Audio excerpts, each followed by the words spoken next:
Imperio Paints presents Lal Moher. Title sponsor Imperio Paints. बनाउँछ जिन्दगी रंगीन.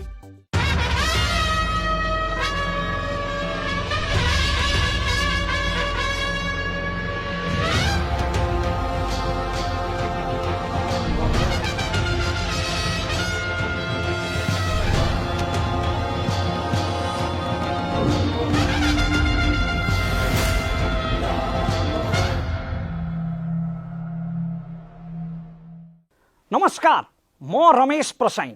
विश्वभरिबाट कार्यक्रम लालमोहर हेरिरहनुभएका सम्पूर्ण दर्शकहरूमा एकमुष्ट अभिवादन.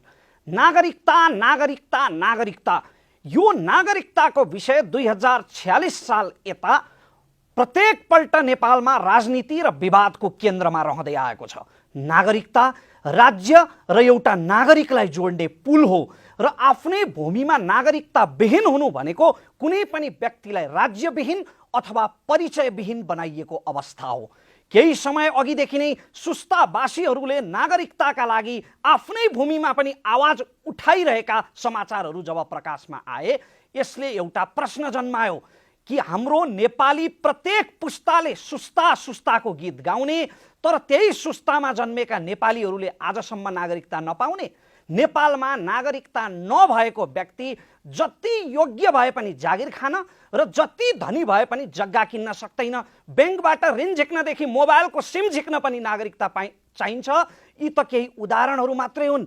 नागरिकता नहुँदा प्रत्येक दिन जीवनमा हुने त्यो पीडा तपाईँ हामी कल्पना समेत गर्न सक्दैनौँ. हामी जसको हातमा सजिलै पाएको नेपाली नागरिकता छ, तर यसमा अर्को पक्ष पनि छ.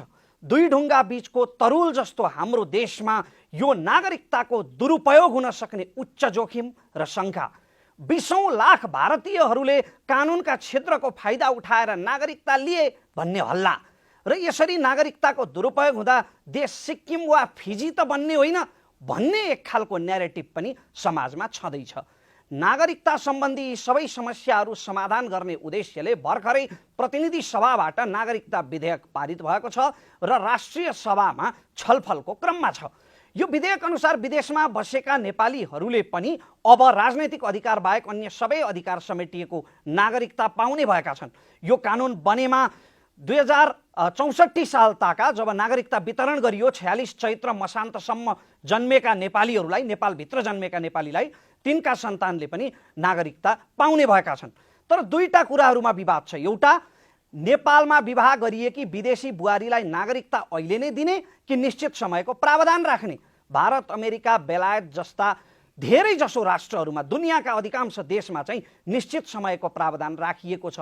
तर सनातन संस्कार अनुसार घर थर त्यागेर आएकी बुहारीलाई नागरिकता दिन पनि के को आइतबार भन्ने एउटा प्रश्न छ भने, अर्को पक्षले फेरि आज सिन्दुरको धर्को भोलि नै नागरिकताको लर्को हुनु हुँदैन, यसले नागरिकताको दुरुपयोग हुन सक्छ भन्ने प्रश्न पनि उठाइरहेको छ.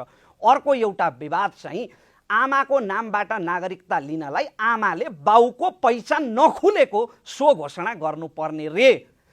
के यसले हाम्रा नेपाली दिदीबहिनीहरूको, आमाहरूको अस्मितामाथि, चरित्रमाथि प्रहार गरिरहेको छैन भन्ने प्रश्न पनि छँदैछ. के यो विधेयकले नागरिकतामा रहेका सबै समस्याहरूलाई समाधान गर्न सकेको छ कि विधेयक कतै चुकेको छ? यही नागरिकता विधेयक र नागरिकता सम्बन्धी समस्याहरूको सेरोफेरोमा कुरोको चुरो खोज्ने उद्देश्यले आज सरोकारवाला र विज्ञहरूसँग हुनेछ बहस. कार्यक्रम पुरै हेर्ने प्रयास अवश्य गर्नुहोला.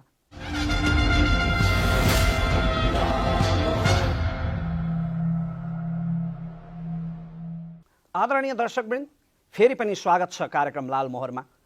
आज हामीसँग बहसका लागि अतिथिको रूपमा नेपाली काङ्ग्रेसका नेता सांसद अमरेश कुमार सिंह हुनुहुन्छ. उहाँलाई स्वागत गर्न चाहन्छु. धन्यवाद. यसै गरी विपक्षी दल नेकपा एमालेका नेता सांसद माननीय नवराज सिलवाल हुनुहुन्छ. उहाँलाई पनि स्वागत गर्न चाहन्छु.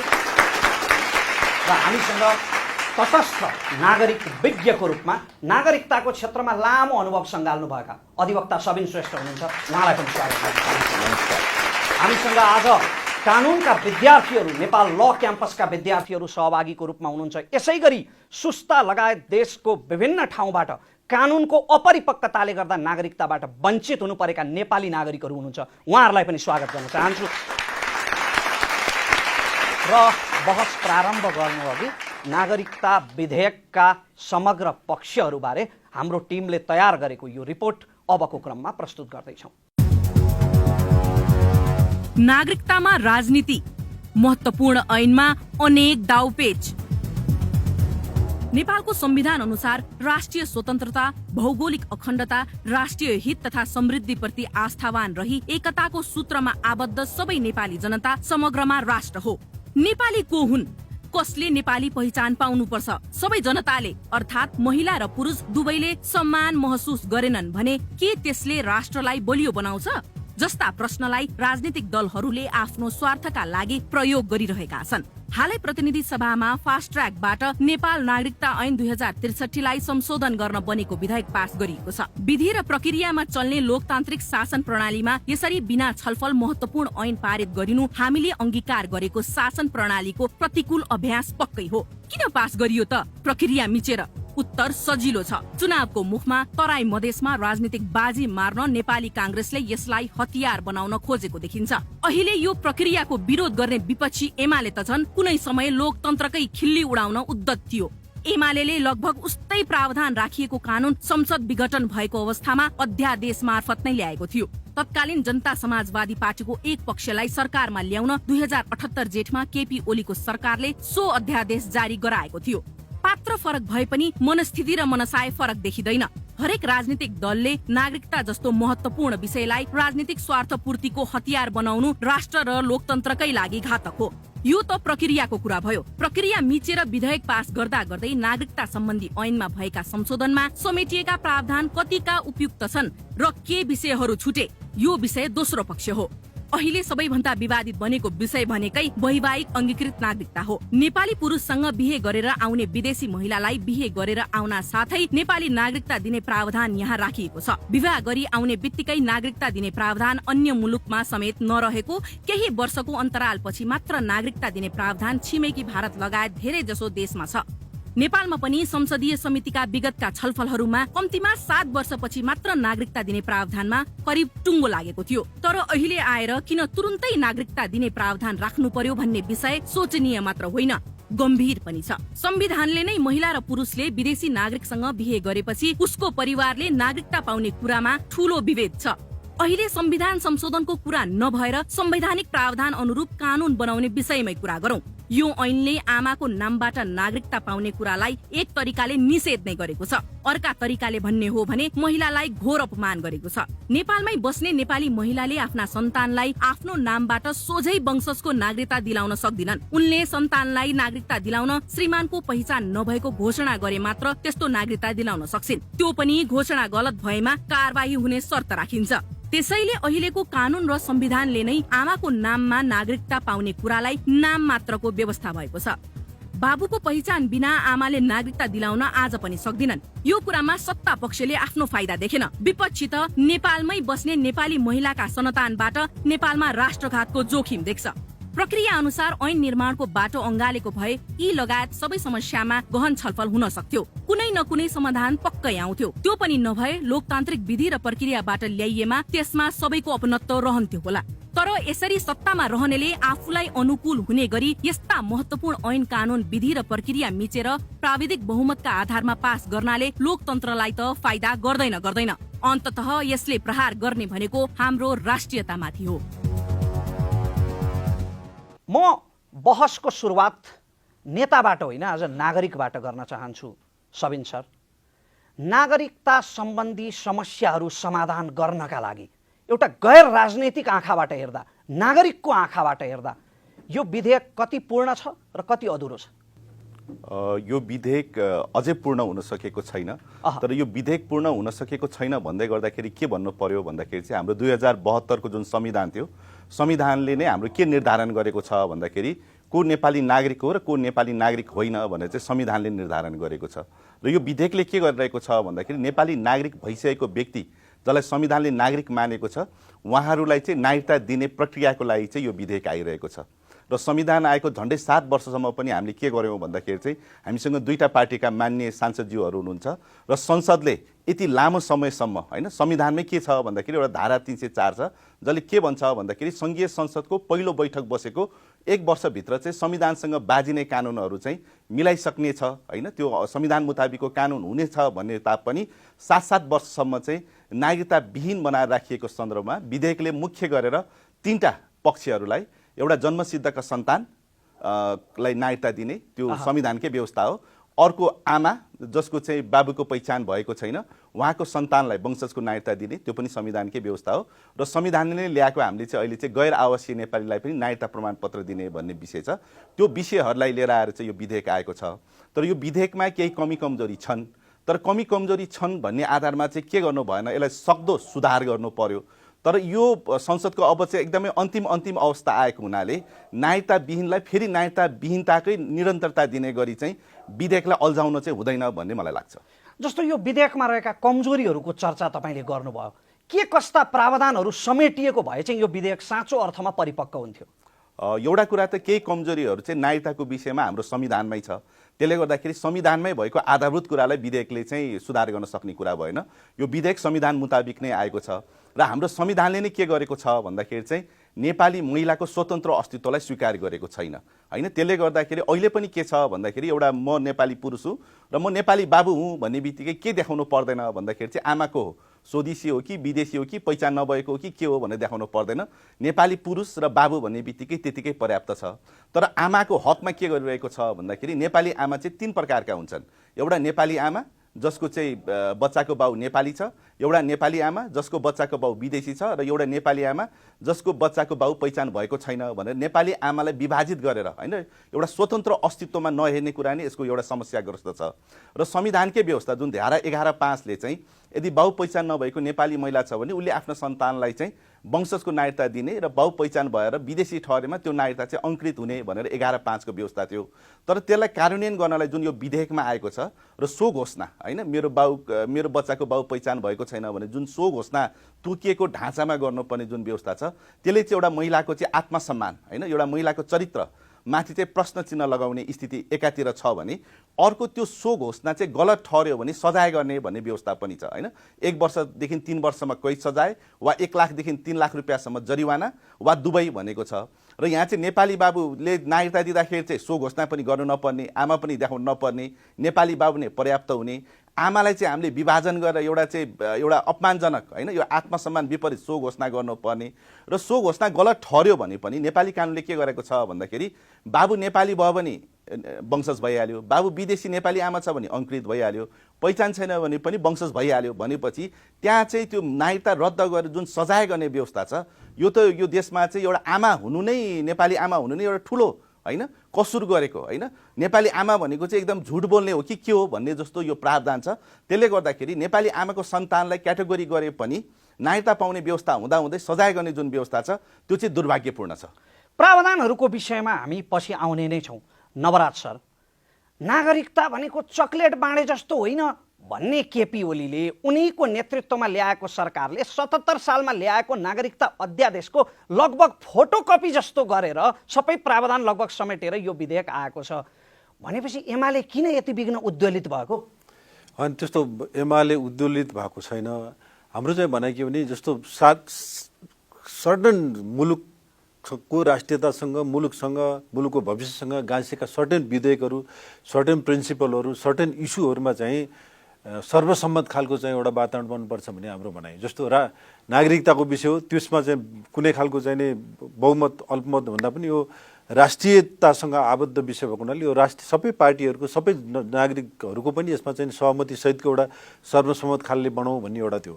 सुरक्षाको विषय हुन्छ, सुरक्षामा पनि राष्ट्रिय सुरक्षाको विषयमा सर्वसम्मत गरौँ, आर्थिक इस्यु हुन्छ, अर्थतन्त्रको सवाल पनि सर्वसम्मत गरौँ भन्ने ढङ्गले हामीले बनायौँ। तर अब जसरी यो अब अहिले नागरिकता बनाइराख्दाखेरि राज्य व्यवस्था समितिमा म पनि थिएँ, मान्यजी अमरेशजी पनि हुनुहुन्थ्यो, हामीले झन्डै चाहिँ सहमति गरौँ, सबैको सहमतिमा बनाऊ, सबैले चाहिँ स्वीकार्ने र यो हाम्रो हो भन्ने ढङ्गको चाहिँ हरेक नागरिकता नपाएका मान्छेहरू नै सबै मुलुकका सबै भूभागमा बसेर पीडित भएर बसेका विभिन्न खालले चाहिँ भन्नुहोस् वञ्चित भएर बसिरहेका नागरिकहरूले पनि यो ऐन मेरो यो डकुमेन्ट मेरो भनिरहँ ओनरसिप प्राप्त गर्न सकुन् भनेर हामीले व्यापक छलफल गरौँ, झन्डै 2 वर्ष चाहिँ छलफल गरेर ल ठिकै छ सर भनेर तपाईहरुले ल्याएको अध्यादेश जस्तै छ लगभग यो विधेयक भनेपछि सुन्नु किन न, नस्वीकार्ने, केमा सहमत नहुने, केको स्वामित्व नलिने एमाले? सुन्नुहोस्, अब त्यसरी ल्याइराख्दाखेरि अहिले सरकारले के गर्यो भनेपछि अब हामीले चाहिँ राज्य व्यवस्था समितिले पारित गरेर संसदमा पेश गरेको विधेयकलाई ठिक छ, त्यहाँ चाहिँ संसदले फेरि त्यसमा कुनै परिमार्जन गर्नुपर्ने छ भने त्यहाँ गर्नु मिल्थ्यो, तर उहाँले फिर्ता लिइकन त्यो एक ढङ्गले चाहिँ यो पहिला चाहिँ एमाले सहितका साथीहरूले गरेको कुरो ठिक भएन। अब हामी गठबन्धनमा छौँ, हामी सरकारमा छौँ, हामीले भनेअनुसार गर्नु पर्यो। यो नागरिकता बनाइराख्दाखेरि चुनावमा जाँदाखेरि यसको स्वामित्व हामीले प्राप्त गर्नु पर्यो र जनताको भोट चाहिँ हामीले प्राप्त गर्नु पर्यो भन्ने राजनैतिक उद्देश्यका साथ उहाँले फिर्ता लिएर तपाईहरुलाई विधेयकमा गलत प्रावधान आएको होइन, एमालेको भोट ब्याङ्क गुम्न लागेको चिन्ता बढ्यो। त्यस्तो कुरा होइन, गलत प्रावधान आएको सम्म भन्दैछु तपाईँ आउँदैछु त्यसमा। त्यसै गर्दै आउँदाखेरि चाहिँ अब अहिले कस्तो कुरा हो भने ठिकै छ, संविधानले व्यवस्था गरे अनुसारको चाहिँ हामीले 72 को संविधानले जुनका हिसाबले जस्तो भन्नुहोस् त जनविशुद्धको सन्तानलाई दिने नागरिकता, त्यसमा कुनै विभेदको कुरो भएन। अब आमा यानारेनलाई चाहिँ नि राजनीतिक अधिकार बाहेक दिने, त्यसमा पनि हाम्रो कुनै विवाद छैन। र महिलाहरू आमाले चाहिँ सो घोषणाको आधारमा दिने संविधानमा व्यवस्था गर्यो, त्यहाँ विभेद छ। उहाँले भन्नु सबिनजीले भन्नु, त्यसमा हाम्रो पनि सहमत छ। यदि भनिराख्दाखेरि अब हाम्रो चाहिँ यहाँ चाहिँ वैवाहिक अङ्गीकृतको सवालमा आउँदाखेरि चाहिँ हाम्रा चाहिँ छोरीबेटीहरू चाहिँ इन्डिया बिहा गरेर जाने, इन्डियाबाट यता आउने, रोटी बेटीको सम्बन्ध भएको ठाउँमा हाम्रा छोरीबेटीहरू इन्डियामा चाहिँ बिहा गरेर जाँदाखेरि 7 वर्षपछि बल्ल एलिजिबल हुने अप्लाई गर्नको लागि हुँदा साथै हाम्रो चाहिँ तुरुन्तै भोलिपल्टै चाहिँ नागरिकता दिन सक्ने खालको प्रावधान जुन 2063 को संविधान के अरे ऐनमा भएको प्रावधानलाई चाहिँ समान गरौँ।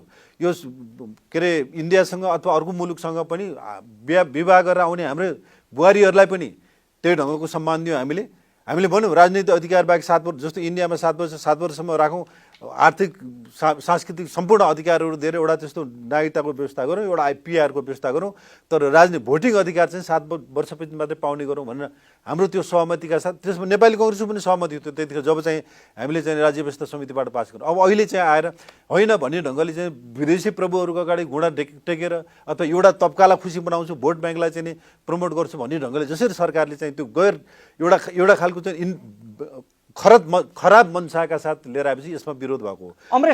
तर यति मैले सकिहालेँ, तर यति गर्दै गर्दा जुन ढङ्गले चाहिँ नि अहिले नागरिकता विधेयक पास गरेको छ संसदले, त्यसमा हामी नेकपा एमाले त्यसमा बेखुसी छ, त्यसमा हामी यसको विरुद्धमा छौँ भन्ने ढङ्गले बुझ्नुहुन्छ भने त्यो गलत हो। अमरेश सर, राज्य व्यवस्था समितिमा हुँदा तपाईहरु 7 वर्षे प्रावधान राखौँ भनेर विदेशी बुहारीहरूलाई 7 वर्षे प्रावधान राखौँ भनेर सहमत हुनुभएको र अहिले तत्कालै विधेयक ल्याउनु भएको हो भने उहाँले भने जस्तो विदेशी प्रभुहरूका अगाडि घुँडा टेकेको अथवा भोट ब्याङ्क जोगाउनकै लागि यो प्रपञ्च रचेको त सिद्ध हुन्छ नि? होइन, यही कुरा तपाईँले असत्य उहाँको कुरालाई कोट गर्नुभयो। उहाँ यही हुनुहुन्छ, हामी काङ्ग्रेसका 6 जना सांसद नोट अफ डिसेन्ट लेखेका छौँ, लिखित रूपमा, मौखिक रूपमा मात्र होइन, मौखिक रूपमा त हामी विरोध गरेर चाहिँ एकदम बहिष्कार गरेर हिँडे र लिखित रूपमा पनि त्यहाँ दर्ता गराएर सभापतिले दिएछौँ। उहाँले त्यो कुरालाई उहाँ लुकाउन खोज्नुभयो, सत्यलाई ढाक्नु, सूर्यलाई जसरी ढाक्न खोजिरहेछ। अहिले पनि राजव्यवस्थाको नोट अफ डिसेन्ट पुरै संसदको बजाबते लिखित साइन गरेर मैले बुझाएको हो। यसलाई भेरिफाई गर्न सकिन्छ, अन रेकर्ड रहन्छ नि? अन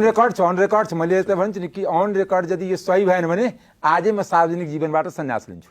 उहाँ कानुनको जो अहिले नै गलत व्याख्या गर्छु। मैले संजोगले इन्डियामा पढेको र संजोगले 3 वर्ष पहिला मेरो भतिजीको बिहे पनि इन्डिया भएछ, मुम्बई भएछ। डक्टर छन्, ऊ आफ्नो ब्याचमेटसँग बिहे गरेर छन्। तर होइन सुन्नु न, नागरिकता त्यहाँ सिस्टमै छैन। जसरी नेपालको संविधान पढ्यो भने विदेशीले जो नेपाल आएकै छैन ऊ बुझ्छ नेपालमा न गरिबी छ, किनकि यति फन्डामेन्टल राइट छ कि सबै ग्यारेन्टी छ। शिक्षाको ग्यारेन्टी छ, यहाँको गरिबको उपचारको त कुनै समस्या छैन।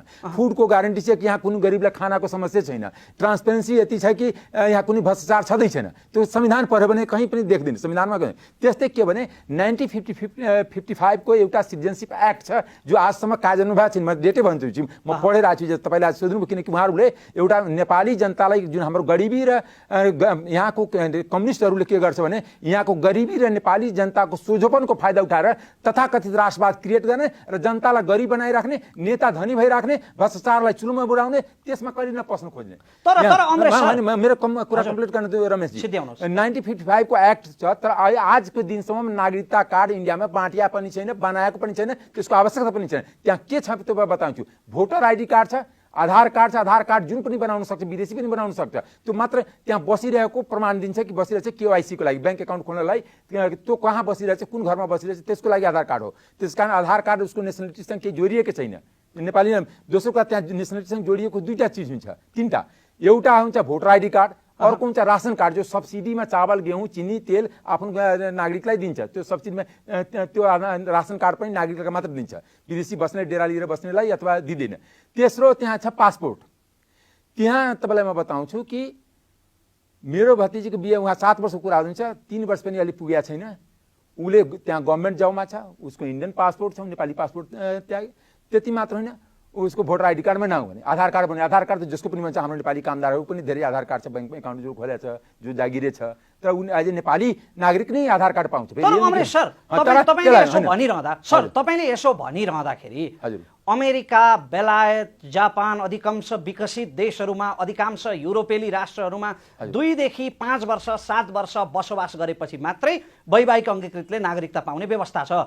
दक्षिण सुडान जस्तो पिछडिएको अविकसित देशमा पनि 2 वर्ष चाहिँ बसोबास गरेकै हुनुपर्छ वैवाहिक अङ्गीकृतले। भनेपछि हामीले चाहिँ आउने बित्तिकै हामी कहाँ चाहिँ खुरु नागरिकता पाउने व्यवस्था किन गर्नुपर्ने? होइन रमेशजी, म तपाईँलाई बताउँछु, यहाँको राष्ट्रियता एकपक्षीय राष्ट्रियता हो, जुन राष्ट्रियतामा अहिलेसम्म म 3 चोटि सांसद भए अटाइरहेको छैन। अहिले पनि म लोगो लगाइकन या टिभीमा जसले देखाएको छैन भने चाहिँ भैया कहाँ के अब बताओ क्या हाल है। जब म नेपालीमा उसँग कुरा गर्छु त ऊ हिन्दीमा मसँग कुरा गर्छ, टोन्ट कस्छ कि किनभने जहिले पनि तपाईँलाई बताउँछु कि यत्रो भुटानी रिफ्युजी क्याम्पमा तपाईँकै जिल्लामा झापामा म गएको थिएँ। त्यहाँको कति भुटानी रिफ्युजी क्याम्प नेपाली नागरिकता लिएको छ कि छैन? पाएका पनि छैनन् सर। हजारौं भुटानीहरूले नेपाली नागरिकता पाएनन्। अरूले पाएनन्, अरूले पाएनन्। भुटानीलाई तपाईँ नागरिकता के आधारमा दिनु? होइन, भुटानीलाई नागरिकता के आधारमा दिनु? भाषाको आधारमा करेक्सन गर्नुपर्ने। मान्यजीले अलिकति करेक्सन होइन, राष्ट्रियता अमरेश सर, यसमा नवराज सरले केही थप्न खोज्छ। के इन्डियाको सिटिजनसिप एक्ट 1955 लागू भएको छैन भनेर मान्यजीले भन्नु। मान्यजीले अब इन्डियाकै प्रवक्ता जस्तो गरिकन अहिले रियालिटी हो नि। तपाईँले आरोप लगाउनु चाहिँ कि त्यहाँ त्यस्तो काज गर्दैन। लिखित कानुन त छ नि त्यहाँ। लिखित कानुन छ त, कानुन आजमा अहिले पनि इन्डिया विवाद छ। NRC र CA एक्टको जुन कुरा चाहिँ यहीँ सबिनजी वकिल हुनुहुन्छ, उहाँलाई थाहा होला। यहाँ के हुन्छ नि, गुमराहमा राख्नु हुँदैन। मैले जो परिस्थिति छ त्यसलाई छर्लङ्ग राखिदिनुपर्छ। उहाँ गुमराहमा राख्न खोज्दैनु छ। एउटा क्लियर कुरा मानेजी हैन, मैले गुमराह होइन। तपाईले जसरी भन्नुभयो ठिक छ, तपाईले आफ्नो साइड अफ द स्टोरी भन्नु। अब नेपाली कांग्रेसलाई कि अब भारतको पक्षमा राजनीति गर्नुपर्ने, भारतको वकालत गर्नुपर्ने, भारतको ऐनको पक्षमा वकालत गर्नुपर्ने ठाउँमा नेपाली कांग्रेस पुग्यो। त्यो नेकपा एमाले पुगेको छ, किनकि सी जिनपिङ विचारधाराको ट्रेनिङ तपाईहरूले लिने हो। आजसम्म नेपाली कांग्रेसले कुनै इन्डियन नेतालाई बोलाएर यहाँ विचारधाराको गर्दैन। हामी डेमोक्रेट छौँ, तर तपाईँले यही नेकपा कालमा जब जुन बेला एमालेमा अवधि मिला थियो, यही मेरिट होटलमा सी जिनपिङ विचारधाराको कति दिनसम्म प्रशिक्षण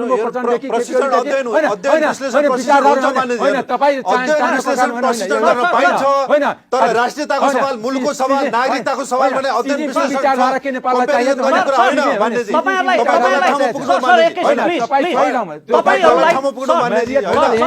नागरिकताको सवालमा छलफल गरौँ। तपाईहरुलाई मैले भारत र चीनबाट नेपालतिर ल्याउन चाहे। हामीसँग सबिन सर पनि हुनुहुन्छ, अधिवक्ता हुनुहुन्छ उहाँ। सबिन सर, अन्तर्राष्ट्रिय अभ्यास के छ वैवाहिक अङ्गीकृतहरूलाई नागरिकता दिने सवालमा? अन्तर्राष्ट्रिय अभ्यास के छ, यसलाई प्रश्न पारिदिनुहोस्। एउटा कुरा त हामीले के बुझ्नु पर्यो भन्दाखेरि अङ्कृत नागरिकता भनेको कसलाई दिन्छ भन्दाखेरि विदेशीलाई दिने नागरिकता हो हैन। र अङ्कृत किन भनिएको छ भन्दाखेरि कुनै विदेशको नागरिकता छ र त्यो देशको नागरिकता त्यागेर अर्को देशको नागरिकता अङ्गीकरण गर्छ भने त्यसलाई चाहिँ अङ्कृत नागरिकता भनिन्छ। र यसमा के छ भन्दाखेरि चाहिँ यसमा तत्काल दिने देशहरू पनि छ हैन। तत्काल दिने हाम्रो एसियाकै देशका कुरा गर्दाखेरि चाहिँ अब हाम्रो थाइल्यान्ड, म्यानमार हैन, कम्बोडिया जस्तो देशहरूले दिन्छ। युरोपको कुरा गर्दाखेरि चाहिँ हाम्रो चाहिँ फ्रान्स, रोमानिया, पोर्चुगल जस्तो देशहरूले चाहिँ दिन्छ हैन। अथवा चाहिँ चाहिँ हाम्रो चाहिँ अमेरिकन कन्टिनेन्टको बाहामास जस्तो देशहरूले पनि यसलाई दिइरहेको छ। तत्काल दिने देशहरू पनि छ। त्यस्तै गरेर तत्काल नदिने तर केही अवधिपछि दिने होइन, कार्यान्वयनमा आयो आएन एउटा कुरा भयो। तर नागरिकता ऐनमा चाहिँ भारतमा 7 वर्ष होइन, अमेरिका क्यानाडामा 3 वर्ष। अब जस्तो बङ्गलादेशमा चाहिँ के छ भन्दाखेरि बिहा गरेर आउने विदेशी महिलाको लागि 2 वर्ष, तर त्यही बिहा गरेर आउने पुरुषको लागि चाहिँ 5 वर्ष होइन। पाकिस्तानमा के छ भन्दाखेरि विदेशी महिलाको लागि 1 वर्ष, तर पुरुषलाई चाहिँ दिँदै नदिने व्यवस्था छ। त्यसले गर्दाखेरि चाहिँ यो के छ भन्दाखेरि विभिन्न देशहरूको आफ्नो अभ्यासहरू छ होइन। र अर्को कुरा चाहिँ के भन्दाखेरि दिँदै नदिने देश पनि छ। हाम्रै साउथ एसियामा कुरा गऱ्यो भने भुटानमा चाहिँ बिहाको आधारले मात्रै विदेशी महिलालाई नागरिकता दिँदैन। त्यहाँ भुटानमा चाहिँ बच्चा जन्मिसकेपछि होइन, बच्चाको आमाको हिसाबले भने चाहिँ नागरिकको आमाको श्रीमतीले भन्दाखेरि पनि नागरिकको आमाको हिसाबले दिन्छ होइन। त्यसले गर्दाखेरि यो कुरा के हो भन्दाखेरि चाहिँ एउटा त बिहा गरेपछि चाहिँ बस्न सक्ने अधिकारहरू त्यहाँ चाहिँ त्यो सामाजिक आर्थिक कुराहरू त सुनिश्चित हुनु पर्यो। र यो वैवाहिक अंकृत योचोटि चाहिँ संविधानले व्यवस्था नगरेर चाहिँ कानुन सङ्घीय संसदलाई छोडेको हुनाले सङ्घीय संसदले एउटा चाहिँ न्यायपूर्ण रूपमा होइन कति गर्दा ठिक हुन्छ। हाम्रो देशको चाहिँ राष्ट्रिय हित के छ होइन, यसमा चाहिँ अरू विषयहरू भनेको संविधानले टुङ्गाएको हो। त्यसले गर्दाखेरि त्यसमा धेरै सहमति गर्नु परेन। यो विषयमा चाहिँ एउटा सहमतिको आधारमा निर्धारण चाहिँ कसले गर्न सक्छ भन्दाखेरि राष्ट्रले गर्नु पर्यो। तर त्यो के आधार, र यो कुरा गरिराख्दाखेरि उहाँले चाहिँ वैवाहिक अंकृतको कुरा गर्दाखेरि विदेशी महिलाको मात्रै कुरा गर्नुभयो। म चाहिँ के कुरा गर्न चाहन्छु भन्दाखेरि चाहिँ होइन, नागरिकता त हामी पुरुषले दिएको नागरिकता पनि त्यस्तै छ होइन, महिलाले दिएको नागरिकता पनि त्यस्तै छ। नागरिकताको त लिङ्ग हुँदैन नि त। त्यसले गर्दाखेरि त्यो नागरिकताको विषयमा किन यो चाहिँ नेपाली पुरुषले विदेशी महिला भनेर किन लेख्ने होइन। तर यसमा चाहिँ फेरि होइन, यसमा चाहिँ उहाँहरू फेरि संस्कारको प्रश्न उठाउनुहुन्छ नि त। जसले विदेशी ज्वाइँहरूलाई नागरिकता दिनु हुँदैन भन्नुहुन्छ, उहाँहरूले संस्कारको प्रश्न उठाउनुहुन्छ। हाम्रो त चलिआएको परम्परा त श्रीमती भित्र्याउने हो, श्रीमान भित्र्याउने त होइन भन्ने पनि यो संस्कार होइन। यो चाहिँ संस्कार वा राष्ट्रवाद वा के को नाममा चाहिँ यो वृत्ति सत्ताको चाहिँ हो होइन। होइन, यो मलाई कम्प्लिट गर्नुहोस्। यदि महिला र पुरुष नेपाली नागरिक महिला र पुरुष बराबर हो भने यहाँ विदेशी महिला होइन, नेपाली नागरिकसँग बिहा गर्ने विदेशीलाई दिने हो भने सबैलाई दिनु पर्यो, नदिने हो भने सबैलाई नदिनु पर्यो, तत्काल दिने हो भने सबैलाई दिनु पर्यो, तत्काल नदिने वर्ष राख्ने भने सबैलाई एउटा हुनु पर्यो। तर नेपाली पुरुष र नेपाली महिलासँग बिहा गर्ने विदेशी पुरुष र महिलाको आधारमा फरक व्यवस्था चाहिँ गर्नु भएन, समानता चाहिँ हुनु पर्यो भन्ने पनि पक्षबाट छलफल हुनु पर्यो।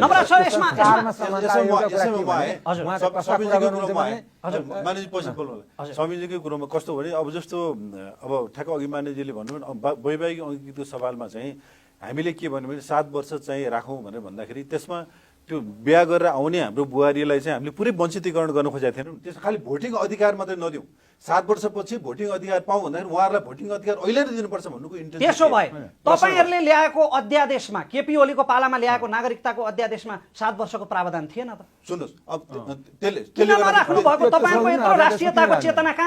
त्यसले गर्दाखेरि हामीले भन्न खोजेको के भने सुन्नुहोस्, अध्यादेशमा के आयो, कसरी कानुन कसरी बनाउने भविष्यको अर्को 50 वर्षलाई सोचेर बनाउनु पर्यो। त्यतिखेर चाहिँ अर्को 50 वर्षलाई किन सोचिएन त? त्यतिखेर अध्यादेश गलत भयो त्यो। यदि त्यस्तो भयो भने गलत हो। त्यही कारणले गर्दा हाम्रो भनाइ चाहिँ के भने तपाईँ ठिक छ 7 वर्ष दिनुहोस्, 5 वर्ष दिनुहोस्, 3 वर्ष दिनुहोस्, 10 वर्ष दिनुहोस्, बिहा गरेर आउने बुहारीलाई वञ्चितकरण गर्न खोजेको होइन। आर्थिक सामाजिक अधिकारहरू सांस्कृतिक अधिकार सहितको उसले यहाँ चाहिँ घर बनाउन पाउने, व्यापार गर्न पाउने, व्यवसाय गर्न पाउने, आफ्नो हक स्थापित गर्न पाउने।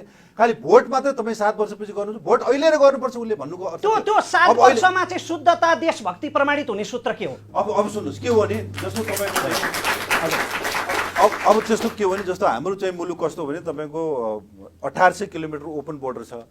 इन्डियामा अरब सभा झनै 1.5 अरब चाहिँ इन्डियामा जो पपुलेसन छ, चाइनामा त्यत्तिकै पपुलेसनहरू छ। भोलि त्यहाँ कुनै खालको फ्यामिन होला, कुनै खालको आन्दोलनहरू, कुनै खालको चाहिँ क्राइसिस पर्दाखेरि यहाँ चाहिँ ओपन बोर्डरबाट आउने मानिसहरूको व्यवस्थापन गर्न सक्दैन नेपालले। हामीले चाहिँ नागरिकता दिइराख्दाखेरि हाम्रो राष्ट्रियतालाई, हाम्रो राष्ट्रको सार्वभौम सत्तालाई जोगाउने ढङ्गले त्यो खालको सोच बनाउनु पर्छ कि पर्दैन भन्ने हाम्रो सवाल हो। यहाँ हरेक चाहिँ पुरुषहरूसँग बिहा गर्ने तुरुन्तै भोलि भोटिङ अधिकार राख्ने। अब अहिले नै तराईको पपुलेसन तपाईँको 51% बढी छ। अब संविधानमा उहाँले भनिराख्नु भएको छ जनसङ्ख्याको आधारमा चाहिँ भोटिङ के अरे कन्स्टिट्युसन निर्धारण गरौँ भनिराख्नु भएको छ। यही हुने भने अर्को 10 वर्ष 15 वर्षमा यहाँ चाहिँ तपाईँको 2/3 चाहिँ तराईको जनसङ्ख्या हुने र उनीहरू नै सधैँ सरकार बनाउने, उनीहरूकै संविधान बनाउने र यहाँ पाहाडमा बस्ने मान्छेहरू चाहिँ तपाईँको चाहिँ अल्पमतमा गएर चाहिँ भोलि यो राष्ट्र कहाँ पुग्ने खालको खतरा हुन्छ। त्यसले गर्दा सुन्नुहोस्, मैले फेरि यो हुन्छ भनेर मैले फेरि त्यो एउटा चाहिँ अफवाह फैलाउन खोजेन। एउटा सचेत हुनुको लागि राष्ट्रियताको सवालमा मुलुक नेपाल एउटा सानो मुलुक छ। यो सानो मुलुकको अस्मितालाई, यसको राष्ट्रियतालाई, यहाँ रहेको सानो पपुलेसनहरूको भविष्यलाई सुनिश्चित गर्नको लागि हामी नागरिकता ऐन बनाइराख्दाखेरि भोलिको 50 वर्ष, भोलिको 100 वर्षलाई पनि सोचेर बनाउनुपर्छ। भोलि 20 वर्ष 30 वर्षपछिको जनसङ्ख्याले, पाहाडमा बस्ने जनसङ्ख्याले यो संसदमा यतिखेर के गरी चाहिँ 79 को चाहिँ 79 मा के अरे नागरिकता ऐन बनाइराख्दाखेरि त्यहाँ बस्ने सांसदहरू मरेका रहेछन्, तिनीहरूको विवेक गुमेर रहेछ भनेर फेरि त्यो सन्ततिले सराप्नु पनि नहोस्। त्यही कारण सचेत भएर अर्को 50 वर्षलाई पनि फर्केर हेर्दाखेरि पनि ठिकै बनाएछौँ भन्ने ठाउँमा जानु पर्यो भने हामीले बिहा गरेर भित्र आउने बुहारीहरूलाई, महिलाहरूलाई हामीले सम्मान दिउँ। उहाँहरूलाई 7 वर्षपछि फेरि तपाईँहरू पनि बन्नुहोस्, तपाईँहरू फेरि भोटिङ गर्नुहोस्, राजनीतिक अधिकार उपभोग गर्नुहोस् भन्दाखेरि अहिले भोलि नै दिनुपर्छ भन्ने तर्क के हो? तपाईँलाई यहाँनिर रोक्न चाहे अमरेश सर, जस्तो मेरो एउटा प्रश्न नि, म त्यो उहाँले प्रयोग गरेको तराई र पहाड, बहुमत अल्पमत त्यो शब्दावली चाहिँ प्रयोग गर्दिनँ, तर फिजीमा, सिक्किममा त्यहाँका मूल निवासीहरू अल्पमतमा परेको यथार्थ होइन। एउटा कुरा के भने तराईको पपुलेसन इन्डियाबाट आएर बढेको होइन, पहाडबाट झरेर बढेको एउटा कुरा सत्य कुरा हो। दोस्रो कुरा, राजा महेन्द्रले तराईको मधेसी जनतालाई, किन संस्कार त उसलाई के भने कल्चरल एस्टिमेसनको लाउमा बीच जंगल फरानी गरेर एकजना पनि मधेसी त्यो जग्गा पाएछ? सित्तैमा यो सुकुम्बासी आयोग भनेको एउटा समुदायलाई विस्थापित गर्न, अर्को समुदायलाई स्थापित गर्न आयोग मात्र हो। अनि लाल जस्तै नागरिकताको सवाल हो, जम्मै सिडिओ को हुन्छ? एउटै समुदायको सिडिओ हुन्छ। मधेसी समुदायले पनि 77 जिल्लामा कतिजना सिडिओ छ? नागरिकता बाँड्ने उहाँ, पैसा खाने उहाँ, पैसा खाएर यहाँको बिजनेसम्यानसँग त्यसमा राष्ट्रियता जाँदैन।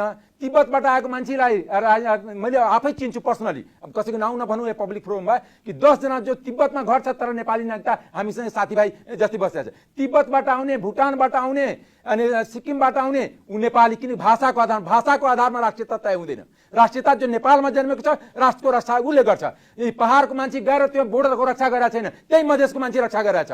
यहाँ त पहाडको मान्छे लुटिया छ। यदि राष्ट्रियताको कुरा हो त मैले नवराज मान्यजीलाई भन्न चाहन्छु, यो मलेसिया, कतार जुन नेपाली नागरिकता लिएर राजनीतिक पासपोर्ट लिएर भागिरहेछ, त्यसलाई उहाँ किन देशमा बचाउन सक्नु भएन? किन कि देश लुट्ने नाममा राष्ट्रवाद, खोक्लो राष्ट्रवादको नारामा देश लुट्ने र त्यो लुट्ने नाममा सर्टेन एउटा सम्भ्रान्त वर्ग शासन गर्ने, यहाँ गरिबको गरिबी दूर नहुने दिने, शिक्षा खत्म नपार्ने, शिक्षित बनाउनु। तपाईले मेरो प्रश्न फेरि जहाँको त्यही राखिदिनु भयो। जस्तो फिजीमा, सिक्किममा त्यहाँका मूल निवासी अल्पमतमा परेको यथार्थ त छ नि त? होइन, फिजी एउटा कुरा के भने यदि तपाईँ त्यस्तै कुरा गर्नुहुन्छ डाटा बोल्नुहोस्। एउटा कुरा त्यो एउटा रेटोरिक चलिरहेछ, त्यो रेटोरिकले चल्दैन देश। एउटा कुरा देश अब शिक्षित भइरहेछ, त्यो रेटोरिक के थियो भने इन्डियाबाट आए के खानालाई इन्डिया आउँछ, त्यहाँभन्दा गरिबी छ यहाँ। अहिले पनि तपाईँले भन्नुहुन्छ भने 7-8 मिलियन इन्डियाभन्दा समृद्ध हुन सक्छ मान्ने तपाईँ जस्तैले गएर कहिले पनि गर्नुहुन्न। सुन्नु नेपाली कांग्रेसले बढाएको छ, तपाईको सरकार छ, तपाईको गठबन्धनले गरिरहेछ, भ्रष्टाचारलाई कहाँ पुगेको छ? सर एकछिन सर, मैले तपाईहरुलाई फेरि पनि रोक्न चाहे, हामी सहभागीहरु कहाँ पनि पुग्नु पर्ने छ। तपाईहरुले एउटा कुरा के भने फुटबलमा फुटबल यदि तराई हो भने यहाँ मेरै जिल्लाको तपाईँलाई बताउँछु, पूरै बजेट नर्थ साउथ हुन्छ, किनकि मधेसलाई अहिले पनि गरिबी राख्ने, कहिले पनि मधेसको गरिबीमा चर्चा हुँदैन। सुन्नु तपाईँलाई भन्नु एउटा कुरा, 1 लाख जनसङ्ख्या डलदुराको छ, त्यहाँ मेडिकल कलेज खुल्नु पर्यो। 10 लाख मेरी सर्लाहीको जनसङ्ख्या छ, पुरा 2 नम्बर प्रदेशमा। तपाईँको प्रधानमन्त्री पनि त्यही गर्छन्। सुन्नु न, भ्यू टावर 4 भ्यू टावर बनाउने कि कलेज बनाउने, अनि 4 भ्यू टावरबाट कतिजना शिक्षित हुन्छ, कतिजनाको रोजगारी पाउँछ, कतिजना त्यसबाट गरिबी दूर हुन्छ। त्यस कारणले मैले यहाँलाई रोक्न उहाँले जुन इस्यु उठाउनु गर्नुभयो त्यसको जवाब दिनु। एउटै समाजको जहिले पनि सत्ता कब्जा गर्ने, अरूलाई भन्ने कि यिनीहरू अराष्ट्रिय तत्त्व, यो विदेशी हुन्, यो चल्दैन। एउटा कुरा के भने, म जुन तपाईँको अगाडि बोल्दैछु, मेरो पुस्ता नेपालमा पृथ्वीनारायण शाहको पुस्ताभन्दा पुरानो छ, यो तिमीमा ग्यारेन्टी साथ भन्छु। म कुनै अङ्गीकृत नागरिक होइन र कुनै कुनै विदेशी होइन, तर देशको यथार्थ होइन, देशको यथार्थ बोल्नु पर्छ। किनकि तपाईँले तपाईँले जुन भन्छ कि तपाईँले मधेसमा जनसङ्ख्या बढ्यो, मधेसको जनसङ्ख्या पहाडको मान्छेले विनम्रतापूर्वक यहाँहरू दुवैजना सर विनम्रतापूर्वक रोक्नु। 10वटा सहर बसाइयो कि पहाडको मान्छेलाई त्यहाँ रिप्लेस गर्नलाई, त्यति हामी बुझ्दैन। सर अलिकति भद्र भएर यहाँहरूलाई एकैछिन रोक्न चाहे, हामी सहभागीहरू कहाँ पनि पुग्नु छ। दुईटा कुरा चाहिँ म यहाँनिर क्लियर गर्न चाहन्छु, के भने भ्रष्टाचारमा कसैका प्रधानमन्त्री कोही भन्दा पनि कम छैन, यो इतिहासले। सर अर्को कुरा जति पनि हामी राष्ट्रघाती सन्धिहरूको कुरा गर्छौँ 1950 को सन्धिदेखि लिएर महाकाली सन्धि कोशी सन्धि जे सन्धिको कुरा हुन्छ यो चाहिँ कुनै अङ्गीकृत नागरिकले गरेको होइन वंशज नागरिकले गरेका हो सबै सन्धिमा हस्ताक्षर यो म क्लियर गर्न चाहन्छु र हामी सहभागीहरू कहाँ पुग्छौँ यति बेला उहाँहरूलाई हाम्रो यो बहस सुन्दा संवाद सुन्दा कस्तो लागिरहेको छ उहाँहरूका केही प्रश्न जिज्ञासा छन् भने हामीसँग कानुनका विद्यार्थी पनि हुनुहुन्छ र नागरिकता विभिन्न कारणले नपाउनु भएका साथीहरू पनि हुनुहुन्छ म पहिला नागरिकता नपाउनु भएका नेपाली नागरिकहरूको धारणा लिन्छु। मेरो नाम चाहिँ इन्द्रजित साफी, मेरो घर चाहिँ धनुषा गणेश मान्छानाथ नगरपालिका वार्ड नम्बर 3। पहिलो प्रश्न मेरो बुवा नेपाली, मेरो आमा नेपाली, म चाहिँ कहाँको? यसको जवाब सरकारले दिनै पर्छ। विगत 7 वर्षदेखि म जस्ता लाखौँ नेपाली सच्चा नेपाली नागरिकले नागरिकता नपाएर गुमाएका जुन सेवा सुविधा छन् उसको क्षतिपूर्ति कसले तिर्दिने हैन? तपाईहरूको जहिले नि यसको राजनीतिक मुद्दा जहिले पनि चाहिँ नागरिकतालाई राजनीतिक मुद्दा बनाउनुहुन्छ। तपाईको नागरिकता नभएर नेपालमा म इन्जिनियरसम्म पनि पढ्न पाइनँ। बाध्यतापूर्वक मलाई 2 वर्ष वेट गरेर भारत गएर म चाहिँ त्यहाँको सरकारी युनिभर्सिटी कुरुक्षेत्र युनिभर्सिटीबाट म चाहिँ त्यहाँबाट पढेर आएँ। त्यहाँबाट म आएँ, नेपालमा कति ठाउँमा चाहिँ इन्टरभ्यू दियो, जब पनि तोक्यो, तर इन्जिनियरको लाइसेन्स नभएर म चाहिँ तपाईँको जब खान पाइनँ। यसको तपाईँको जहिले पनि नाटक र नोटङ्कीको खेलमा वास्तविक नागरिकतालाई कहिलेसम्म यसरी चाहिँ पीडित बनाइराख्नुहुन्छ? एकैछिन सर, एउटा म भन्न चाहन्छु। मेरो बाबा चाहिँ तपाईँको मेरो पढाइको लागि 70,000 रुपियाँ लोन लिएको थियो, मिटर ब्याज जोडेर। आज मेरो 20 लाखको सम्पत्ति यही श्रावण 25 गते लिलामी हुँदैछ। कसको कारणले हुँदैछ? तपाईँहरूको नोटङ्की र सत्ताको खेलको कारणले भइरहेको छ। मलाई न्याय चाहिँ चाहिन्छ, दिनै पर्छ। धन्यवाद। मेरो नाम लालबाबु खान हो। 2044 साल 8 महिना 24 गते प्रस्तुति गृह। मेरो बुवा आमा सानैमा छुट्टिनु भयो, बुवा पनि छैन आमा पनि छैन होइन। अब नागरिकता बनाउन गएँ, अब यो देखाएको हुँदैन कि बुवा ल्याऊ कि आमा ल्याऊ भन्छ, कहाँबाट ल्याउने? म कहाँको नागरिकता? म हेर्नुहोस् कागज सबै छ, हेर्न सक्नुहुन्छ, ओरिजिनलै हो होइन।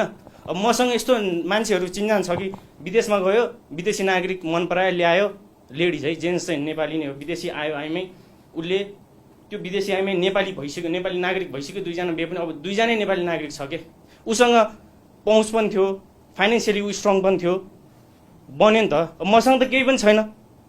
अब तपाईँले लाग्ला म कालो छु, म तराईको होला, इन्डियाको होला, कतिले मलाई थर्काएको पनि छ।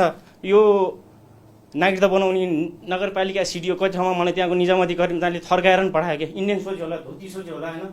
ठिक छ, सोच्यो कि नाम चाहिँ नलिउँ, तर मैले बिहे गरेको छु, मेरो सानो छोरा पनि छ, उसको नि बन्दैन कि, उसको छोराको नि बन्दैन कि। तपाईँको बुवा भारतीय नागरिक हो? हो, मेरो बुवा भारतीय नागरिक हो, आमा त नेपाली हो नि त। म तपाईँको जवाफ लिन्छु। सबिन सर, जस्तो उहाँले एकजना साथीले जो प्रश्न उठाउनु भयो नि, उहाँको बुवा भारतीय नागरिक, अहिले बुवा आमा छुट्टिनु भयो, उहाँहरू सम्पर्कमा पनि हुनुहुन्न, अब उहाँलाई नागरिकताको अभाव छ, उहाँको छोराको भविष्य के हुने भन्ने छ, के भन्छ हाम्रो कानुनले? कहाँ जाने उहाँ? हजुर, कानुनले के भन्छ भन्दाखेरि अहिले मैले भनेको जस्तो विदेशी बाबु र नेपाली आमा छ भने चाहिँ अङ्कृत नागरिकता दिने भन्ने कुरा संविधानमा लेखिएको छ। र यो चाहिँ 72 सालभन्दा अगाडि चाहिँ के थियो भन्दाखेरि त्यस्तो सन्तान नेपालमै जन्म भएको हुनुपर्छ भन्ने थियो, र अहिले चाहिँ 72 को संविधानले के गर्यो भन्दाखेरि नेपालमै जन्मेको हुनुपर्छ भन्ने कुरा पनि हटायो। किनभने कतिपय नेपाली महिलाहरू बेचबिखनमा परेका छन्, उहाँहरूको उद्धार भएर सन्तान पनि छ भने सँगै लिएर आएको हुनसक्ला, वा वैदेशिक रोजगारीमा गएका महिलाहरू यौन शोषणमा पर्नु भयो भने, जस्तो गल्फ कन्ट्रीमा चाहिँ गर्भपतनको अधिकार छैन, उहाँले बच्चा ल्याउनु होला, अथवा चाहिँ नेपाली महिला विदेशीसँग बिहा गर्यो, डिभोर्स भयो वा मिलेन, फर्किनु भयो नेपालमा भने, त्यसले गर्दाखेरि अहिले प्रष्ट व्यवस्था चाहिँ संविधानले 72 को संविधानले थप के गर्यो भन्दाखेरि जहाँसुकै जन्मेको छ भने पनि विदेशी बाउ र नेपाली आमा छ भने अङ्कृत नागरिकता पाउने भन्ने व्यवस्था थियो।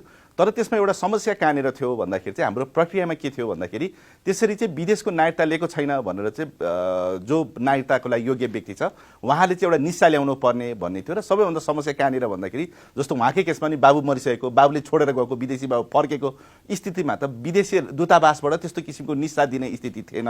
र अहिले जुन चाहिँ प्रतिनिधि सभाबाट जुन विधेयक पारित भएको छ त्यो विधेयकमा चाहिँ संशोधन सहित पारित भएको छ। र त्यो संशोधनमा के कुरा आएको छ भन्दाखेरि यसरी विदेशी बाउ र नेपाली आमाका सन्तानले पनि मैले चाहिँ विदेशी बाउको देशबाट चाहिँ नागरिकता लिएको छुइनँ भन्ने सो घोषणा गरेमा चाहिँ पाउने भन्ने कुरा चाहिँ अहिले संशोधनमा थपिएको छ। त्यसले गर्दाखेरि यो विधेयक अहिले पारित हुने हो भने उहाँहरूको जस्तो समस्यालाई पनि सम्बोधन गर्ने अवस्था छ। हुन्छ अमरेश सर, अन्तिम चरणमा सहभागीहरू कहाँ पुग्नुभन्दा अगाडि म तपाईँ कहाँ आउँछु।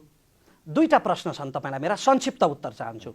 एउटा, यो जुन बाबुको पहिचान नखुलेको सो घोषणा गर्नुपर्ने भन्ने प्रावधान आयो नि, केही अपवादमा बेचबिखन लगायतका घटनामा त होला, तर यो महिलाहरूको चरित्रमाथि सोझो प्रहार होइन र कस्तो कल्पना गर्नुभयो तपाईँ नीति निर्माताहरूले? यो अनि नीति निर्माता तपाईँले के हुन्छ, नीति कानुन जुन सामाजिक संरचना हुन्छ, जुन संस्कारगत संरचना हुन्छ, के हुन्छ भने अहिलेसम्म हाम्रो नेपाली संस्कार के छ कि हाम्रो चेलीबेटी, हाम्रो दिदीबहिनी बिहे गरेर अनि पुरुषको घरमा जान्छ।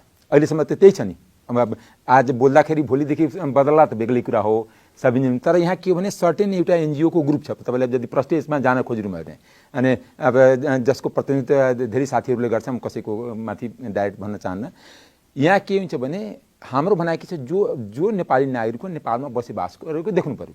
महिला त के हुन्छ, यदि भारतीय महिला या विदेशी महिला भारतीय भनेको छैन, विदेशी चाहे युरोपियन होस्, अमेरिकन होस्, चाहे जापानिज होस्, जो आउँछ त्यो कुनै पनि महिला आउँछ, त्यसबाट दुईवटा कुरा सामाजिक परम्परा, कानुनी कुरा गरे आउने, कानुनमा धेरै छिद्र हुन्छ। सामाजिक परम्परा के हुन्छ, अंश र वंशको लागि आउँछ। किनकि जुन दिन महिला बिहे गर्छ त्यो दिनदेखि त्यो पुरुषको घरमा अंश उसको स्थापित हुन्छ, उसले सेयर पाउँछ यदि भोलिपल्टै डिभोर्स भए पनि। र वंशको सुरुवात हुन्छ, नेक्स्ट जेनेरेसनको सुरुवात हुन्छ। दुईटाको लागि म्यारेज इन्स्टिट्युसनको आवश्यकता छ। त्यो म्यारेज नेपालमा त अहिले म्यारेज इन्स्टिट्युसनै मान्य छ।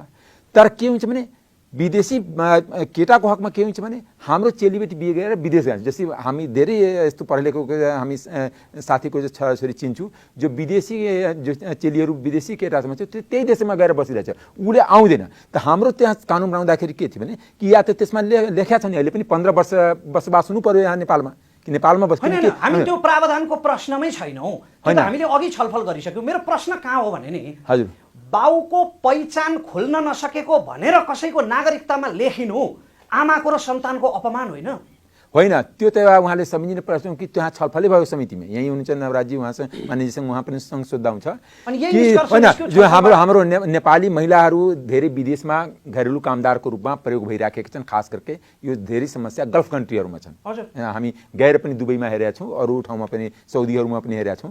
त्यहाँ के हुन्छ भने हामी इलिगल तरिकाले जो बार कुरा पनि उठिराखेको हुन्छ, यहाँ भारत जान्छु, त्यहीँबाट फ्लाइट चढेर त्यहाँ जान्छु, भिजिट भिसामा जान्छु, त्यहीँ घर पासपोर्ट उसले कब्जा गर्छ, अनि दुःख पनि दिन्छ, अनि फिजिकली पनि एक्सप्लोइट गर्छ। र त्यो केसमा के हुन्छ, गर्भधारण हुँदाखेरि त्यो बच्चा उसले त्यहाँबाट निकालिदिन्छ, देशबाट निकालिदिन्छ, त त्यसको बच्चा त अनाथ हो।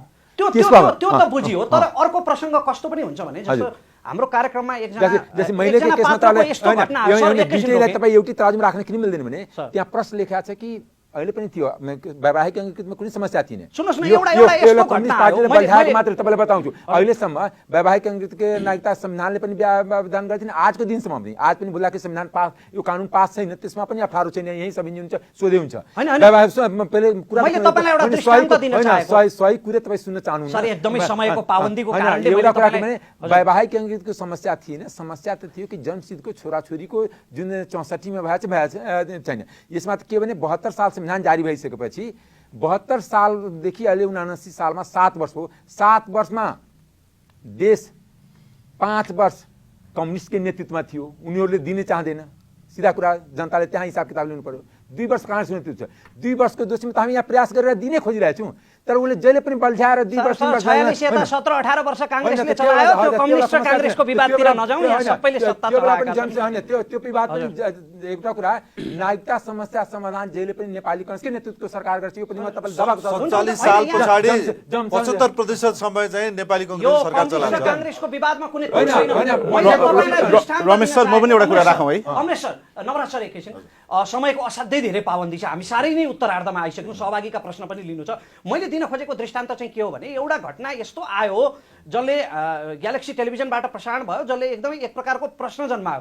उनको बुवा उनलाई नागरिकता दिनका लागि कुनै हालतमा उपस्थित नहुने, छोरी नै नस्वीकार्ने, आमाको नामबाट नागरिकता नबन्ने। अब उसले के बाउको पहिचान खोल्न नसकेको भनेर घोषणा गर्नु पर्यो कि अदालत धाउनु पर्यो हरेकले डिएनए टेस्ट गराउनु? आमाको नाममा अहिले हामीले प्रतिनिधि सभाले पास गरेको आमाको नामबाट नागरिकता दिने प्रावधान छ। मा चाहिँ के छ भने एउटा बुवा छ, बुवा पनि छ, आमा पनि छ, उहाँले भन्नु छ, तर उसले आउन मान्दैन भनेपछि उसलाई चाहिँ नि सिडिओले चाहिँ म्याद काट्न सक्ने व्यवस्था गरेका छौँ। म्याद काटेपछि ऊ आउनु पर्यो, ऊ आएन भने उसलाई चाहिँ नि 2 लाखसम्म जरिवाना हुन सक्ने अथवा जेल पनि हुन सक्ने गरिकन अहिले प्रावधान त्यसरी पास गरेर त्यसले गर्दा अब कसैले मेरो छोरी म जाँदै जान्न भनेर त्यसरी आएर साक्षी किनारामा नबसेको कारणले कुनै बालबच्चाले कुनै छोरीले नागरिकता नपाउने स्थितिलाई चाहिँ अब निराकरण गरिएको छ। हुन्छ अहिले रवि सर, म यसमा एउटा राख्नु है। हजुर। जस्तो एउटा कुरा चाहिँ के राख्न चाहन्छु भन्दाखेरि हामीले संस्कृति परम्पराको नाम दिएर चाहिँ विभेदलाई निरन्तरता दिन सक्दैनौँ होइन। जसरी नेपाली पुरुषको स्वतन्त्र अस्तित्वलाई स्वीकारेको छ, जहाँ आमाको आवश्यक पर्दैन, नेपाली महिलाको पनि स्वतन्त्र अस्तित्वलाई स्वीकार्नु पर्यो। नागरिक बीच विभेद हुनु भएन। र नागरिकताको कुरा गर्दाखेरि हाम्रो मौलिक हकहरूलाई पनि हेर्नु पर्यो। जस्तो धारा 38 मा के भनेको छ भन्दाखेरि महिलाको हकमा चाहिँ सबै नेपाली महिलाहरूलाई चाहिँ समान वंशीय हक हुनेछ भनेको छ। अब महिलाबाट पनि वंश चल्छ भन्ने कुरालाई हेर्नु पर्यो। धारा 18 मा हेर्यो भने के भन्छ भन्दाखेरि समान अंश पाउँछ भनेको छ। त्यसले गर्दाखेरि अब छोरीले अंश पनि पाउँछ, वंश पनि पाउँछ र बराबर पनि हुनु पर्यो। अब हिजो कस्तो परम्परा थियो भन्ने कुरा आफ्नो ठाउँमा होला, अब हामीले कस्तो परम्परा गर्ने भन्ने कुरा गर्दाखेरि चाहिँ नेपाली पुरुष र नेपाली महिला बीच विभेदित परम्परालाई चाहिँ निरन्तरता दिनु भएन। अन्त गर्नुपर्छ। हुन्छ, अन्तिम चरणमा केही सहभागीहरूका प्रश्न लिन चाहन्छौँ अत्यन्तै संक्षिप्तमा। नमस्कार, म नेपाल ल क्याम्पस प्रथम सेमेस्टरको विद्यार्थी आयुष भण्डारी। मेरो प्रश्न माननीयजीहरूलाई के भने, तपाईँले नागरिकता विधेयक अहिले यस्तो समयमा पारित गर्नुभयो कि जति बेला तपाईँहरूको सरकार केयरटेकर सरकारको रूपमा परिणत हुनुभन्दा जस्ट अगाडि तपाईँले 22 महिनादेखि राज्य व्यवस्था समितिमा छलफल भएको, प्रतिवेदन पेश भएको विधेयकलाई त्यही दिन फिर्ता लिएर त्यही दिन साँझ नयाँ विधेयक दर्ता गरेर यस्तो नागरिकता जस्तो गुरुत्व र घनत्व बोकेको विषयलाई तपाईँहरूले समितिमा लगेर दफावार र घनीभूत रूपमा छलफल गर्न पनि चाहनु भएन। हुन्छ या हुन्न भनेर सभामुखलाई आफ्नै गोजीको सभामुख सरह ठानेर संसदीय व्यवस्थाको ठाडो उल्लङ्घन गरेर समितिमा दफावार छलफल समेत नगरिकन रातारात नागरिकता विधेयक पास गरिदिनु भयो। तपाईँहरूले यसरी ल्याइदिनु भयो कि उहाँहरूलाई यतिका वर्षसम्म तडपाउनु भयो। त्यो एउटा स्ट्राटेजी हुन्छ नि, खान नपाएकाहरूलाई धेरै टाइमसम्म खान नदिने, यस्तो अवस्थासम्म खान नदिने कि जबसम्म उनीहरू यति भोका हुन् कि त्यो खाना दिने मान्छेलाई चाहिँ उनीहरूले भगवान सम्झिउन्, हो त्यो बेलासम्म तपाईँहरूले अड्काइदिनु भयो। अहिले उहाँहरूलाई चाहिँ आफूलाई भगवान सरह ठानेर एउटा भोट ब्याङ्क किन्ने आधारमा तपाईँहरूले नागरिकता विधेयक यस्तो बेलामा पास गरिदिनु भयो। तपाईँको जवाफ लिन्छु। नमस्कार, मेरो नाम परशुराम पाण्डे। म अहिले नेपाल ल क्याम्पसमा BA-LLB अन्तर्गत विद्यार्थी छु। मेरो प्रश्न भनेको सुरुमा अधिवक्ता सरलाई नै छ। त्यो के हो भने इन्डियन सिटिजनसिप एक्टमा यो लैङ्गिक विभेद रहित बनाउनका लागि नै त्यहाँ महिला र पुरुषको शब्दको सट्टा पर्सन भन्ने शब्द राखिएको छ।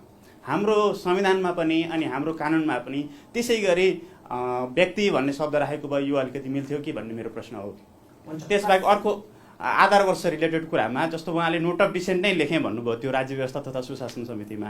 आधार वर्ष जसरी हाम्रै चेलीहरू बाहिर जाँदाखेरि 7 वर्ष पर्खिनुपर्ने, जस्तै इन्डियाको हकमा उताको चेलीहरू हामीले भित्र हुँदाखेरि चाहिँ 7 वर्षसम्म पनि पर्खिन नसकेर अनि त्यसमा पनि त्यसको बिचमा स्थायी अनुमति पत्र पनि दिने जुन सुशासन समितिको जुन एउटा प्रतिवेदन थियो त्यो पनि पर्खिन नसकेर नोट अफ डिसेन्ट लेखेँ भन्न सक्ने अब यो आत्मसम्मान चाहिँ कहाँबाट आउँछ? किनभने हामीले चाहिँ एउटा एक लेभलमा यो राज्यको आत्मसम्मानको पनि त चिज हो नि, त्यस्तो आत्मसम्मान चाहिँ कहाँबाट आउँछ भन्ने मेरो प्रश्न हो। एउटा अन्तिम प्रश्न। नमस्कार, मेरो नाम सुशीला पहाडी। म नेपाल ल क्याम्पस अध्ययनरत छात्रा। मेरो प्रश्न रहेको छ नवराज सरलाई। एमाले पार्टीका अध्यक्ष केपी शर्मा ओलीले आफ्नो सत्ता जोगाउन ल्याएको नागरिकता सम्बन्धी अध्यादेशमा जे प्रावधान थियो त्यही प्रावधानको अहिले एमाले विरोध गर्दैछ। एकातर्फ विरोध गर्ने, अर्कोतर्फ विधेयक पारित गर्न मौन रहने, यो कस्तो खालको दही चरी त कहिलेसम्म? हुन्छ, तपाईँहरू तिनैजनामाथि उठेका प्रश्नहरूको विषयमा संक्षिप्त जवाफ लिन्छु। सुरुमा नवराज सर, अत्यन्तै संक्षिप्तमा। अनि तपाईँले जति पनि सरोकारहरू राख्नुभयो त्यसको लागि म तपाईँलाई धन्यवाद दिन चाहन्छु। संसदको रूपमा पार्लियामेन्टले गर्नुपर्ने ड्युटी चाहिँ अब एक हिसाबले जसरी ढिला भयो, जुन ढङ्गले अहिले कुराहरू उठ्यो, 2072 को संविधान आइसकेपछि तुरुन्तै 1 वर्षभित्र चाहिँ संविधान यो नागरिकता ऐनको व्यवस्थापन गरेर गएको भए यत्रो ठुलो UN क्राई, यत्रो आन्दोलनको अवस्था पनि आउँदैन थियो। यसमा कति युवाहरूले चाहिँ समय खर्चिनु भयो, कति युवाहरूको चाहिँ इनर्जीहरू गयो। त्यसमा चाहिँ वास्तवमा हामी पोलिटिकल पार्टी अथवा संसदले त्यसको चाहिँ त्यो हिसाबमा चाहिँ नैतिक रूपमा हामीले जिम्मेवारी लिनुपर्छ। तर अहिले चाहिँ विभिन्न खालका चाहिँ अझै पनि सहमति छैन किन नागरिकता जस्तो विषय चाहिँ सर्वसम्मत ढङ्गले बनाउनुपर्छ भन्ने हाम्रो मान्यता हो। तर यसमा पनि बहुमतको आधारमा अहिले जसरी चाहिँ सरकारले लिएर आएछ, पास गरेछ, यो चाहिँ नागरिकता ऐनले पनि धेरै समस्याहरू समाधान गर्छ। तर महिला र पुरुषलाई बराबर ढङ्गले चाहिँ व्यवहार गर्ने, पुरुष र महिलाको पनि नागरिकताको सवालमा वंशीय अधिकार बराबर हुनुपर्छ भन्ने सवालमा संविधान चुकेको छ। त्यो अनुसारको ऐन पनि बन्न सकेका छैन। त्यसले गर्दा आउँदो दिनहरूमा अर्को चाहिँ संसद आइराख्दाखेरि अर्को चाहिँ हामी जस्ता सांसदहरू चुनेर आइराख्दाखेरि यो यसको फेरि चाहिँ रिभ्यू हुन्छ। यसमा फेरि चाहिँ नयाँ ढङ्गले चाहिँ संशोधन हुन्छ र महिला र पुरुष बराबर, यो मुलुकमा महिला र पुरुषको समान हक हो, वंशीय हक पनि हो। यहाँको नागरिकका हरेक हिसाबले महिला र पुरुष बराबर छन् भन्ने त्यो जुन हाम्रो चाहिँ संविधानको स्पिरिट पनि हो, त्यो अनुसारको चाहिँ संविधानमा पनि संशोधन गरेर नागरिकता ऐनमा पनि संशोधन गरेर हामी जाँदाखेरि अनि यो खालको विभेद रहँदैन भन्ने मेरो विश्वास। अमरेश सर, म आत्मसम्मानको साथ भन्दैछु कि हरेक नेपालमा बस्ने नागरिकले नागरिकता पाउनुपर्छ, जो तपाईँहरूको एकपक्षीय राष्ट्रवादलाई दिँदैन, जसको शिकार हाम्रै क्षेत्रका एकजना राउतजी हुनुहुन्छ। यस्ता हजारौँ लाखौँ देखिरहेको छु, त्यसको म प्रतिनिधि हो। दोस्रो कुरा, संसदीय समितिमा बहुमत अल्पत हुँदैन, तर त्यहाँ बहुमतले त्यो बेला नेकपा थियो, एमाले माओवादी फुट्या थिएन, किनकि संसदीय व्यवस्था कम्प्लिट अर्थगणितको खेल हो कि कसको सङ्ख्या जति छ जे मन लाग्यो त्यही पास गर्यो।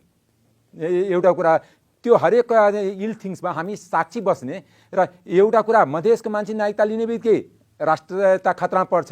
सिक्किममा दार्जिलिङ तिब्बतको मान्छेले लिँदाखेरि नेपाली भाषी हुनु पर्यो, अनि कुमाऊँ नेपालमा छ, कुमाऊँ गढवालको मान्छे ल्याएको छैन। म तपाईँलाई बताउँछु कि त्यो त्यसमा राष्ट्रिय जुन एक ग्रुपलाई एउटा समुदायले राष्ट्रियताको परिभाषाभन्दा बाहिर जुन राख्ने जुन कम्युनिस्टको ड्रिलिङ छ, त्यो ड्रिलिङको विरुद्धमा हामी लडिरहन्छौँ र त्यसमा आत्मसम्मान छ। एउटा कुरा के भन्छ, राजव्यवस्था समितिमा म छलफल गरेको छु, तपाईँ छलफल गर्नुभएको थियो नि, उहाँ यहीँ हुनुहुन्छ।